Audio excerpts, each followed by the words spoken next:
po siya. So, kaso lang nung nag-asawa siya, nanganak siya. So, Nahuli ni Lord.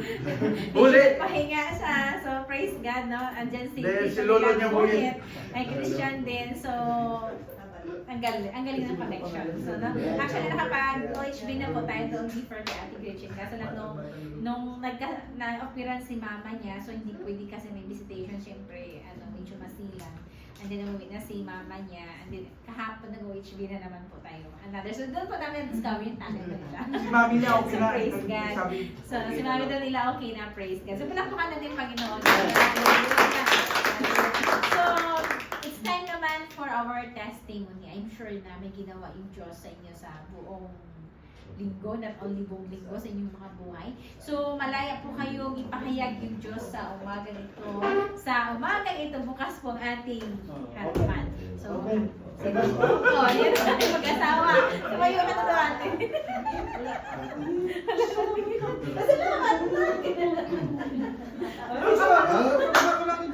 Siyempre, nandiyan yung gwapo masawa. Muli po, sana po, huwag kayong magsasawa sa face ko. Panginoon naman po yung pasalamat ko. But, nagkagaling naman ano mo. Okay, unang-una po, maraming salamat po sa buhay ko na Panginoon, nagkalab sa akin. Muli po, papasalamat po ako sa pang-araw-araw po na pagbiyahe ko sa Kasada. Safe naman po, biro niyo po. 1 hour po na dati. 1 hour doon, papunta rin pag 1 hour.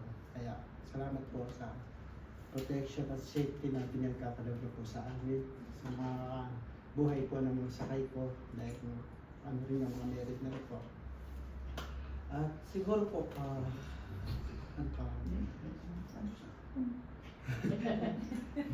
siguro,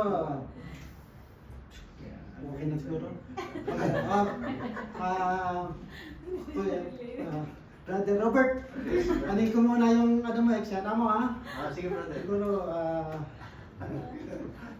first time ko po itong gagawin. Pastor, pwede ko akong mag-alay. For the first time ngayon na po ako. Awit po, hindi po ako makakatalaga.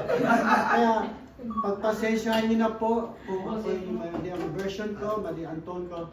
Pero, kinakanta ko po ito para sa Lord. Pang-araw po. Memorize. Pagod po, di ko kanta. Pero si Pastor, basta By heart, ano by heart. sa akin. Miss kakapila. What? Salamat sa iyo, aking Panginoong Jesus. Ako'y inibig mo at inangking lubos. Ang tanging alay ko sa iyo, aking Ama. Buong buhay ko, puso at kaluluwa, di makaya ng makapagkaloob. Mamahaling hiyas ni gintong nilakap, ang aking dalangin, ang Diyos ay sambahin.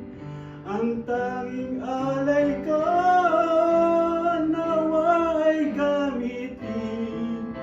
Ito lamang, Ama, wala nang iba pa akong hinihiling. Di ko akalain na ako ay binigyang pansin. Ang taong tulad ko, di dapat mahalin. Ang tanging alay ko sa iyo, aking Ama. Ang buong buhay ko, puso at kaluluwa, makaya nang makapagkaloob, mamahaling hiyas ni gintang nilakaw. Ang aking dalangin, O Diyos, ay tanggapin. Ang tanging alay ko, nawa ay gamitin. Ito lamang, Ama, wala nang iba pa akong inihiling.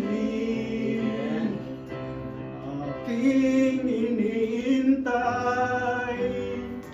ang iyong pagbabalik, Jesus. Ang makapiling ka ay ligayang lubos. Ang tanging alay ko sa iyo, aking Ama, ang buong buhay ko, puso at kaluluwa. Hindi makaya nang makapagkaloob, mamahaling hiyas ni gintang nilakaw. Ang aking dalangin, O Diyos, ay sambahin. Ang tanging alay ko, nawa ay gamitin. Ito lamang, Ama, wala nang iba pa akong inihiling. Ito lamang, Ama, wala nang iba pa akong inihiling.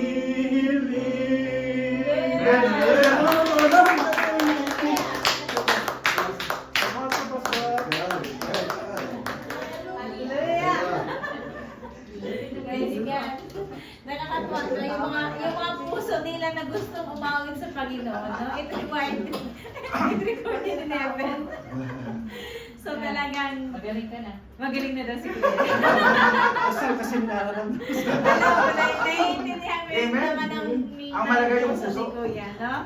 So, hindi yun, Kuya, yung boses mo, kundi yung puso mo na inalay sa Panginoon, na inamit mo para sa Kanya, nabigyan siya ng papuri, no? So, tanggap yun ng Panginoon, hindi po yun sa boses. So, sila pa po, alam ko na, meron pa na. Umulungan din. Oo. Alam ko na yun naman siya. Alam mo tayo, si Pas, exercise. Hindi po ako magsasawang magpapasalamat sa Panginoon. Amen. Sa araw-araw po na pag-iingat ka sa akin. Sa Amen. aking pag-duty. Bago pa ako mag-duty, nananalangin po ako, Lord, ingatan mo po ang pinapanalangin ko po yung binabantayan kong building na walang magkaroon, hindi magkaroon ng sunog, mga untoward incident. At sabi ko sa Panginoon, Lord, ingatan mo po ako, pati po yung mga talabat riders, mga pasaway po yun. Pagka inawat mo na, sabi mo, not allowed to parking here, brother.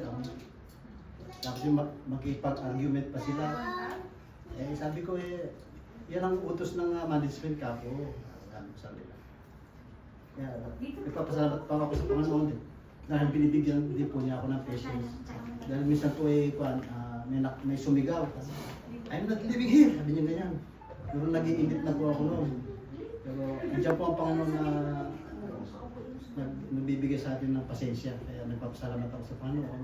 At isa rin po, nagpapasalamat po yung si Balae. Yung operato kasi siya sa ulo niya. Sabi niya, nag-text sa akin, Balae, maraming salamat sa mga panalangin niyo, Pastor. Maraming salamat sa mga panalangin. Magaling na raw po siya.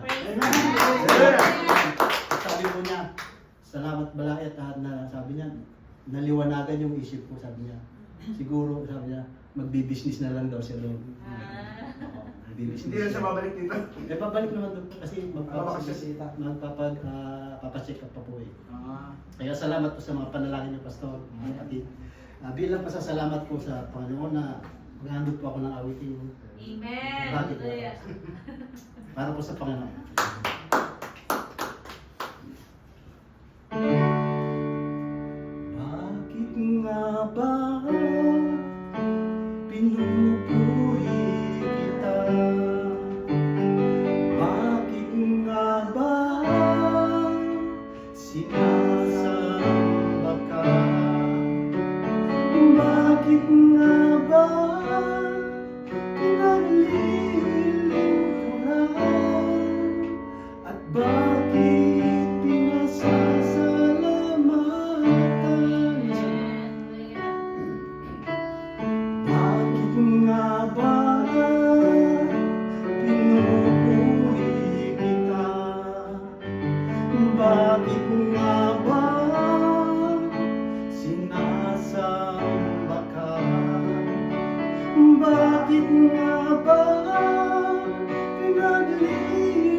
Bakit nga ba ang pinaglilingkuran?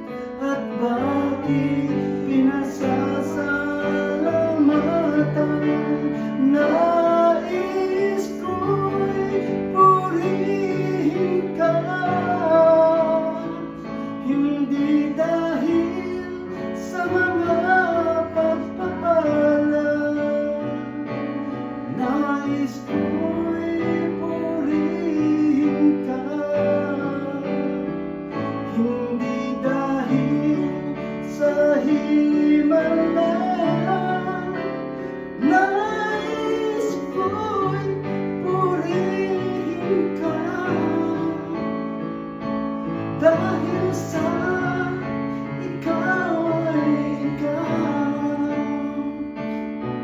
Mahal kita, O Diyos. Mahal kita, O Diyos. Mahal kita, O Diyos. Wala nang iba. Ang gusto po ng Panginoon ay siya lamang po ating mahalin. Amen. Wala nang ibang Diyos kundi siya lamang. Yes. Jesus Christ.